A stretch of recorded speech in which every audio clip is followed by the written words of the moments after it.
it is not too late to delete that TikTok. And if I were you, that is the approach I would take right now. In fact, I would delete all of my social media platforms.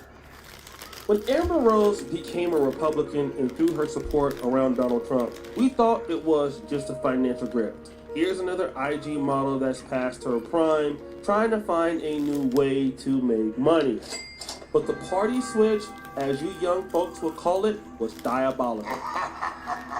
Not only did Amber Rose rebrand herself, she made some friends and connections in high places. And one of those people she became friends with is this particular U.S. Representative, Anna Paulina Luna. Not only is Anna Paulina Luna a U.S. Representative in Florida, she's also a part of a very powerful committee called the Oversight and Accountability Committee. And guess who pulled up on Anna Paulina with some information for Tory Lanez?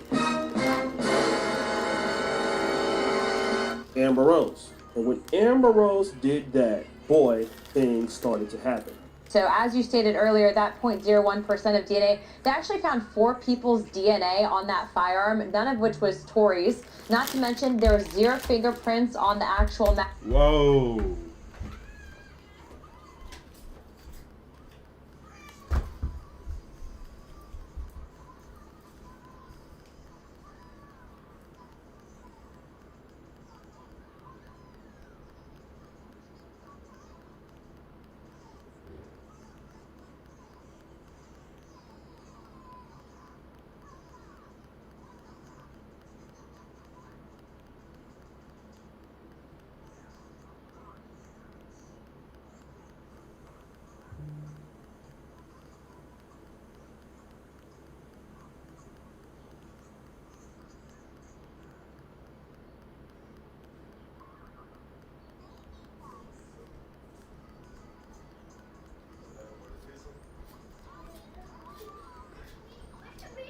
Wait for me.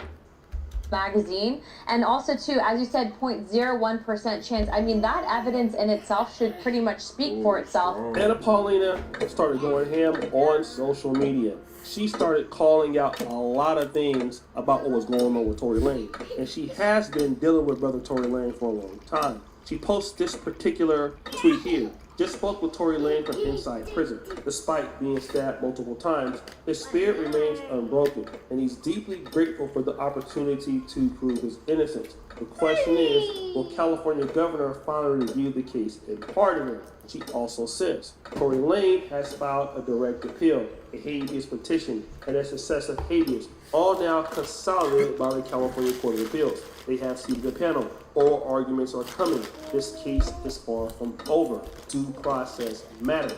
She then tweets again, Tory Lanez was sentenced 10 years despite having no prior record, largely due to a firearm enhancement law, now under scrutiny for racial bias. Black defendants face a 92% higher rate of this enhancement. That's not justice, that's discrimination.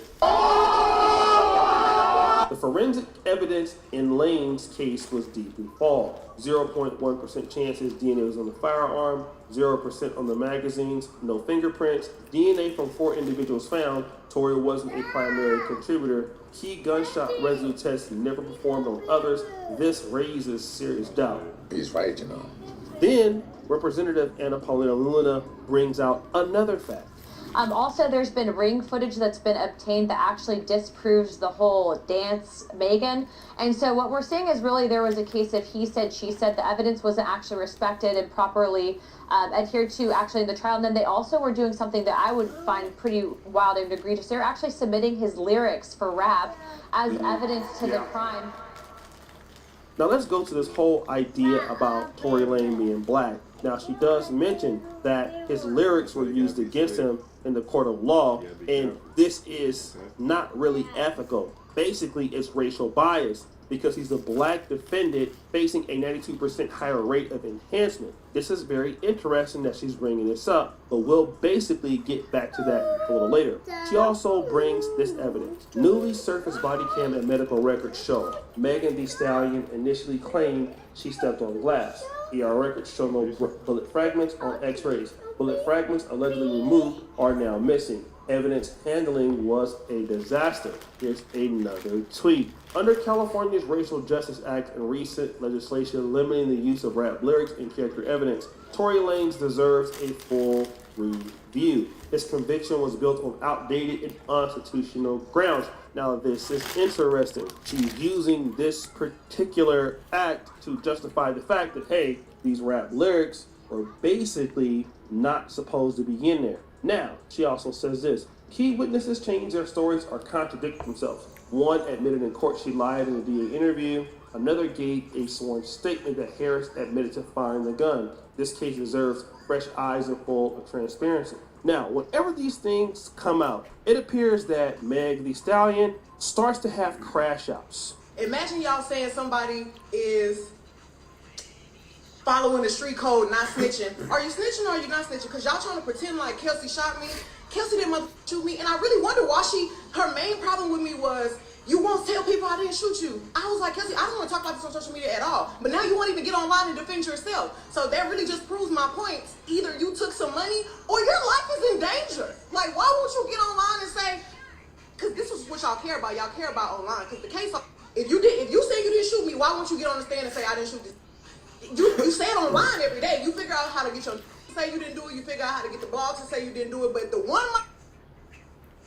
would have mattered from was you. You should have said I didn't do it. Kelsey did it. If she did it, why wouldn't you just say she did it? Kelsey, if you did not do it, why won't you just say I did not do it? I know who shot me. I said who shot me, and that's why you in jail. Y'all motherfuckers are dragging it online like it's some new evidence. There's no new evidence. Witnesses went missing. Why? I wonder why the witnesses went missing. Did y'all pay them? Why y'all showing up now? Why y'all showing up? It's about to be 2024. Y'all still with me. Y'all with me. Why? Because y'all see me moving on and doing better. Y'all see me trying to heal and trying to grow. But y'all keep trying to bring me back this way when I'm trying to go this way. Now, this clip may have circulated some time ago, but it's basically the same things that she's saying now. Now, remember, her and Kelsey are not cool, and the reason why Kelsey probably doesn't want to speak up for herself or even for Thee Stallion is, well, Thee Stallion slept with her, at the time, boyfriend behind her back, and so now Thee Stallion somehow forgot that, and she's like, well, so Kelsey, why don't you want to speak up for me? Well, because you were getting your cheeks slapped and then you lied about it. So of course, she don't want to help your ass now, and you're mad. You mad.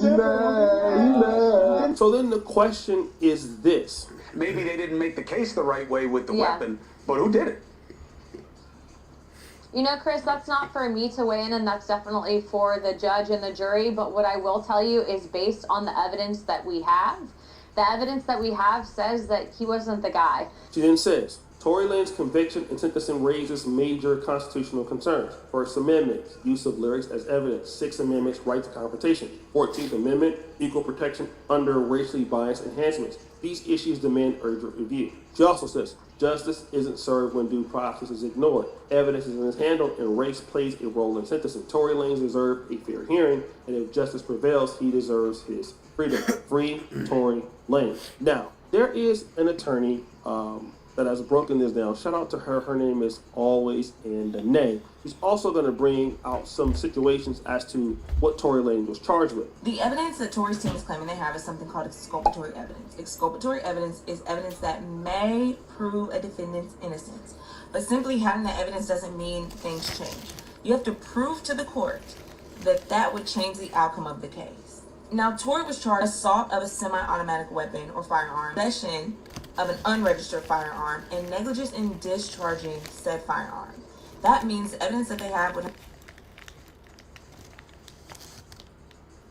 have to change the fact that he would get convicted of those things. Now, what is also interesting is the evidence that, according to the case, that California or the prosecutors found. Now, I'm going to quickly remind you of the evidence that they used in the trial. The prosecution relied on text messages from Kelsey that night that said Tory shot Meg.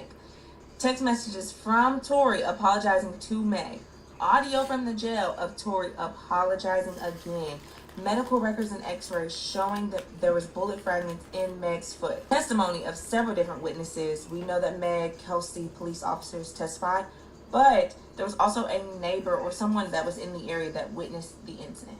So according to this particular attorney, there was a Tory Lanez audio from jail. There was the apology to Meg.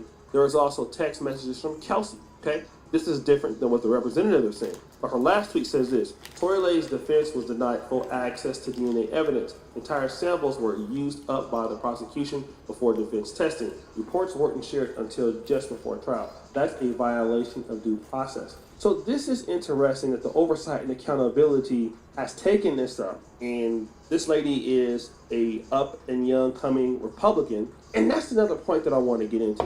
A lot of the Democrats, or let's say black liberals, I think that in many cases they have taken the side of Meg Thee Stallion. And this is interesting that you have a person, Anna Paulina, okay, this lady taking this up. Republican, a Trump supporter, like I said, somebody who's even using racial bias. This is something that Republicans typically don't do. And I think this sends some level of a signal to, future black male voters, because you're just not seeing a lot of the black politicians come into his defense. None of the Democratic politicians coming for his defense. You see the Republicans in this particular case, unless I'm mistaken, coming to the defense, because I believe so many black women believe that Tory Lanez actually did it. We also know that Meg Thee Stallion was performing for Kamala Harris, supporting her. So there we are with that. And so does this send a particular message to black male voters like, hey, listen,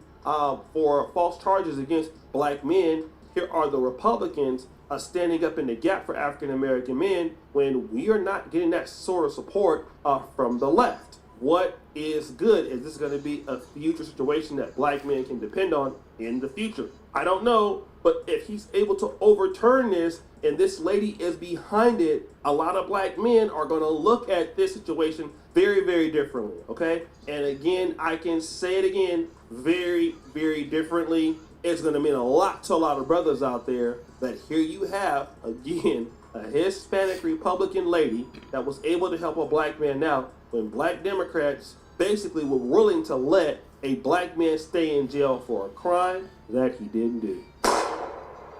So guys, what do you think of your boy O'Shea Jackson back? That's tough. That's tough. When a predator realizes he's been caught.